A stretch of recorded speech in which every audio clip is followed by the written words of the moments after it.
So omnichannel bukan sekadar hadir, tetapi hadir dengan identiti yang sama. Tuan-puan, letak dalam media sosial yang mana-mana pun saya letak nama Ibnu Basri, identiti saya sama. Janganlah di Instagram nama kita lain, di Facebook nama kita lain, di TikTok nama kita lain. Di Instagram gambar kita lain, di TikTok gambar kita lain, dan di mana-mana platform gambar kita lain. Orang tak jumpa kita, tuan-puan. Kita nak buat kita punya identiti, personal branding, tuan-puan.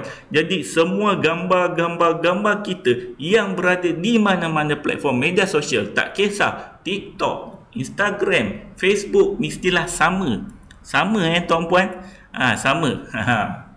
Lepas tu nama pun kena sama, tuan-puan. Nama saya Ibnu Basri. Saya tak tukar pun nama-nama saya di dalam media sosial yang lain, kecuali sama saja, tuan-puan. Ini adalah saya nak bina kehadiran saya di dalam semua media sosial, biar orang tahu ini adalah Ibnu Basri.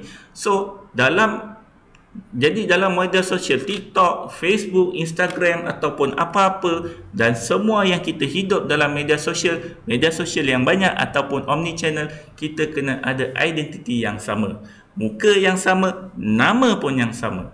Jangan lupa like, komen dan share untuk video seterusnya. Penyeng.